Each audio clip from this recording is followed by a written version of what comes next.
So people have been asking me about how I got my black belt so quickly in Brazilian Jiu-Jitsu.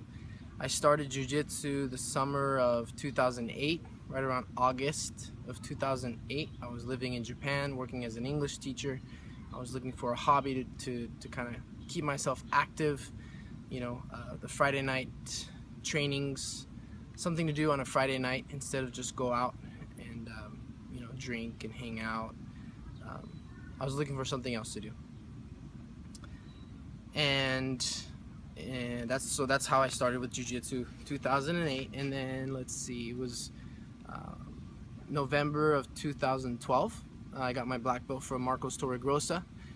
He runs Yamaso BJJ in Sacramento, California, and yeah, that's so about 4 years and a few months, less than 6 months, about 4 years and a half, about to get a black belt in Brazilian Jiu-Jitsu. I had previously wrestled at a pretty high level, and I was continuing to wrestle through 2010, 2011, but right around 2010, 2011, I just started doing almost just Jiu-Jitsu, maybe some wrestling because it was fun and I enjoyed it, and then some judo because it was fun and I enjoyed it.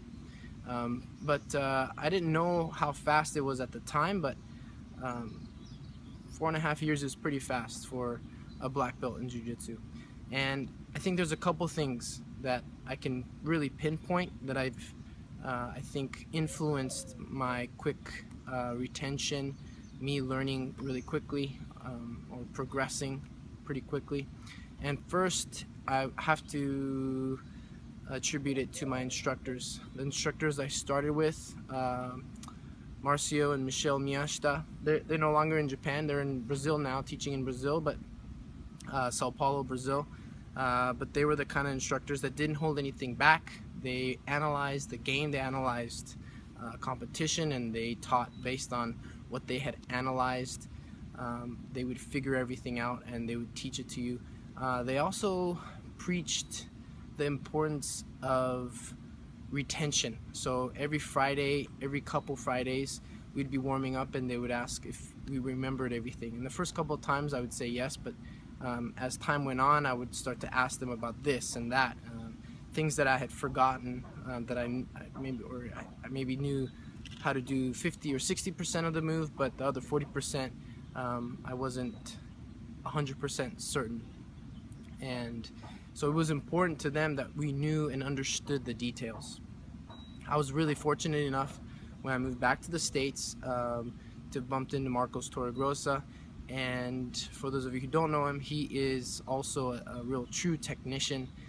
He believes in drilling and getting down into the details, understanding the details, explaining the details, and then finding variations based on the different reactions that you get from a partner, and then drilling those variations and drilling those reactions. So I think I was really lucky, really fortunate to have instructors that not only cared about the students learning the material, but also sought out the details. They sought out retention.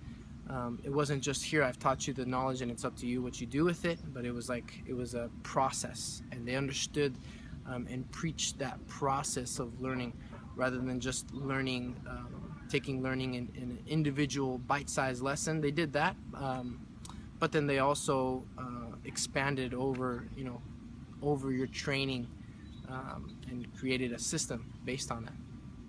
There's other instructors that don't do that. There's other instructors that just teach a class. One class is its own class, and if you're there, you're there. If you're not, you're not, and that's it. So I was really lucky to do that.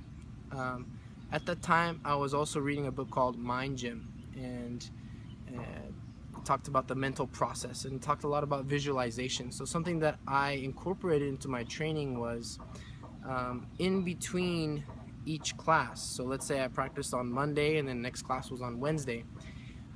Before my class on Wednesday, I would go over all the technique that we learned in our Monday class. I had about a 20-30 minute commute by train and walking. Sometimes I jogged because I didn't want to walk, or I wanted to get a workout in. But in that commute, I would take the time to close my eyes, relax, calm my breathing, and just visualize what we had covered, what we had practiced in the class before. And maybe in the previous class, all we did was warm-ups and live rolling or sparring. I would go back to the previous class and I would go over the technique from that class. That was the visualization process that I think allowed me to kind of revisit the class without ever having done the class. So I was able to get another lesson in between the Monday and Wednesday class. I was able to get one more lesson in, and sometimes I would do that 2 or 3 times in between each lesson. So I was getting 2 or 3 little practices in on my own, inside my own mind, through visualization. I think that was a big thing. Now that I'm in the States and I drive everywhere, I don't have the luxury